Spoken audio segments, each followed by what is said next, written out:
Welcome back, friends. I will today be sharing my thoughts about a very important human weakness, what I call procrastination. Procrastination is the habit of postponing things. Procrastination is postponing to tomorrow what can be done today, or more importantly, what has to be done today. Procrastination has serious consequences at two levels. At the level of an individual, it diminishes the credibility of the person in the eyes of his friends, colleagues, even family members. A procrastinator is no longer trusted.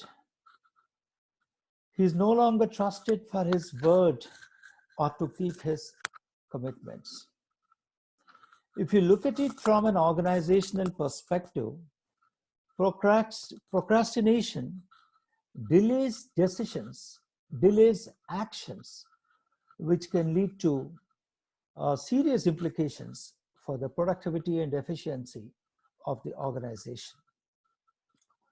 So procrastination, in my view, and based on my experience of over 3 decades in the corporates and of course as a person, is a serious issue, and everyone has to make an attempt, try and overcome this habit of procrastination, of postponing.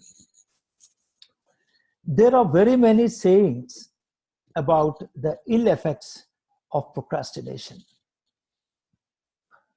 A stitch in time saves 9. And one of my own favorite sayings about procrastination is, one of these days is none of these days. So if somebody says, sir, I will do this one of these days, I assume that it was just a spelling mistake and it is actually none of these days. So friends, avoiding procrastination is very important. I have seen in my corporate experience that quite a few people have this tendency or this habit of procrastinating. Why do they procrastinate? Or rather, why do we procrastinate? One of the important reasons we procrastinate is perfectionism. Look at the friend of mine who is so hardworking. He works 12 hours a day. He is Mr. Dependable when it comes to any task. He has been given what I would say unlimited patience and perseverance to work for the organization. And therefore, he is a very important colleague in any team. But having said that, he had one weakness. That was, he used to get lost in details. So if this person says, sir, I'll come back by 5 p.m. to you with the report, it becomes 6, 7, 8, 9, 10. It may never happen even for a few days. And often when I went back to check, what I have found is that he's stuck in some detail which really is not important for the context in which he's doing that report. So that's one reason. Look at my other friend, other colleague, a brilliant chap, a very intelligent guy, who in the course of a very important exercise of a due diligence for my organization, an international investor was working on a due diligence, and while he has done a lot of good work in the project, unfortunately, he did not care to update certain routine information. And when a question came about what happened in the last 2 months, we could not give the information. We got a very sorry figure. And this guy had this wonderful nature, of just smiling. Even if an earthquake happens or a cyclone happens or a tsunami happens, and if you ask him अरे यार, आपने ये नहीं किया, he will just smile. So friends, this is yet another example. We of course salvaged the situation, but it could have had very disastrous consequences. It was not something very special. It was a routine matter. He could have just done his job in time. So I can give you innumerable examples of procrastinators. The question is, why do we procrastinate? There are very many reasons why we procrastinate, and the most common reason given by anyone is there was no time, right? So procrastinators convert every postponement into a time management issue, which is not, in my opinion, true. Because God has given the same 24 hours for everybody, then why there are some who are procrastinators and some who are not procrastinators? So that's one important reason, which is stated but not true. And one has to work on his time management. The second important reason why people procrastinate is emotional reasons. They are not confident, they're afraid, right? So they don't want to take that first step in terms of fulfilling what they have committed to do. And the third is cognitive. When I say cognitive, what I mean is the way our brain works. I know this colleague who says that, sir, I'll come back to you by 6 o'clock. It never happens. Tomorrow never happens. Give me a week, never happens. The problem is, it is in his mind. He takes it casually, he takes it easy. And of course, we also have the organizational reasons why sometimes procrastination occurs. You may be stuck with a boss who is a procrastinator, who doesn't give you decisions, right? So this can also be a reason. But having said that, all this have to be worked through, because as I said, the consequences of procrastination or postponement are serious, both to an individual as well as to organizations. So let me at this stage put forth a small presentation of just 4 slides that I have prepared for you guys. So give me a moment to share the presentation.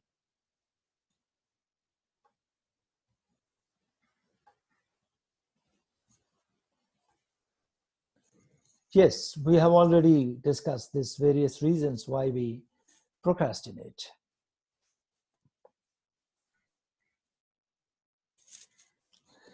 What is important is we have to avoid procrastination. How do we avoid procrastination? One of the important things is to overcome a disease called excusitis. Many people suffer from this disease called excusitis. They have an excuse for anything that they don't do or they don't fulfill. So what are the typical excuses that we give when we don't live up to a promise or a commitment that we have made? I'm not in the mood. I'm too busy. I can't live up to your expectations. I mean, that is a fear kind of a reason. It's not my fault. We blame others, right? I have too many interruptions, distractions. Tell me who can come and work on your distractions. You have to work on your own distractions and overcome them. I can't cope. And of course, I'm afraid to tell fear. But there are various reasons. I just listed a few of those to demonstrate what causes this procrastination and how to overcome procrastination. You give up on your excusitis and you would have avoided procrastination. There are a few techniques and tools which can help. For example, before you make a commitment, estimate the time correctly. I mean, I have this colleague at one of my client place where he, even before the requirement is explained, he says, "Ho jayega." Kaisa ho jayega? When you don't even understand what is to be done, kaisa ho jayega? It can't, right? So there are a number of techniques, reminders, to-do lists. And I think two important things in this are we have to identify the best time for us.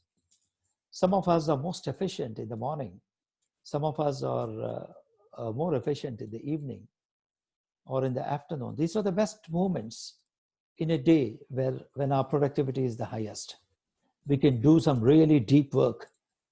So one of the ways to avoid procrastination is to fit into that time slot, which is your best time, all those important things. Or what are important things? Important things are those which, if postponed, have a serious consequence, right? And I think one more important thing is to hold oneself accountable. Hold oneself accountable.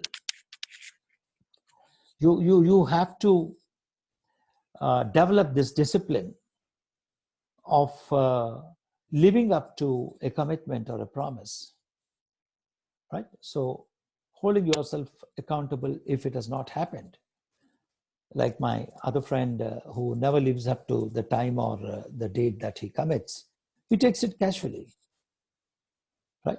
So these are some of the techniques. Now let me share one experience that I've had in life or in my early part of my career. Within the first few months of my career at BHEL as an executive trainee. And one of the, as part of our on-the-job training, we were assigned certain tasks, and the senior manager gave me a task of preparing a proposal on a very important matter. And he asked me, "Can you do it by tomorrow morning, 10:30? I said, "Yes, sir. I will come back to you by 10:30 with the proposal." And to my misfortune, the typist or the stenographer, I'm talking of the year 1982, we did not have laptops at that time. So we had to work with the help of typists and stenographers. And he did not turn up. He said he will be delayed. And I thought I will wait for him, completely forgetting, not realizing the importance of my commitment to my senior manager, that I'll get back to him by 10:30. And sharp at 10:30, I had this call. "Murthy, where is the proposal?" So I said, "Sir, I'm sorry, the stenographer did not turn up, and I will come back to you no sooner he comes into the office." Now, the senior manager immediately retorted, saying that, "Mr. Murthy, I don't care whether your typist comes or doesn't come, whether you bring me a typed proposal or a handwritten proposal. You know how important this matter is, and we just can't brook any delay. So please write with your hand and come to me." So friends, it was very hurting at that moment, especially as a freshly minted chartered accountant who has just started his career. But the fact of the matter is that I learned a very important lesson in my life. So of course, I did write with my hand and go back to him, and he appreciated. But having said that, ever since, I think the important lesson I learned in relation to postponement or procrastination is there's no reason at all why we should not look at things from the point of view of a solution perspective. If you look at things from the point of view of finding reasons, you will have umpteen number of reasons, like my stenographer not turning up. So some of the favorite words that I have used to myself and to my colleagues in all my over 3 decades of experiences: a promise is a promise. A commitment is a commitment. It is non-negotiable. So friends, I think one of the very powerful mantras to avoid procrastination is to stick to this principle that a promise is a promise, a commitment is a commitment, right? And this has been my mantra. And let me tell you, believe me, it does wonders to enhance your credibility And I certainly think that it's one of my major strengths of living up to commitments that I make to people, whether it's just my family members or my friends or at work. So that's very, very important. So friends, I would think that I just put this quote here: the really happy people are those who have broken the chains of procrastination. Those who find satisfaction in doing the job at hand. They are full of eagerness just in productivity. You can be too. I do think, friends, it is something that all of us have to give a thought to. And of course, there are moments when we procrastinate for unavoidable reasons. But in that situation also, we ought to go back to the person to whom we made a promise or a commitment and say that, I'm sorry, I need one more day, or I need some more time, or need to do some more detailed work on this. So that's I think is the important solution to situations where you are not able to live up to your commitments. Of course, you can't do it again and again and again, because primarily the objective is to meet the commitments. I mean, my favorite statement I keep saying any number of times to myself and to everybody else that I work with: a promise is a promise, a commitment is a commitment, right?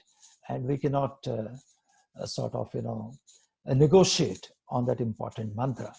So friends, there's a lot of literature on the net as well as in the books which can help you to if you find that you have a tendency to procrastinate, to overcome procrastination. But in case you feel that a coach will help you in overcoming this procrastination, if you think that you are a victim of procrastination or a culprit of procrastination, please do connect with me. I've given you my details there. I'm a professional coach. I'll be very happy to hold your hand and help you in this important area of self-development. Thank you very much for being on this channel. Good luck and good day. All the best to you.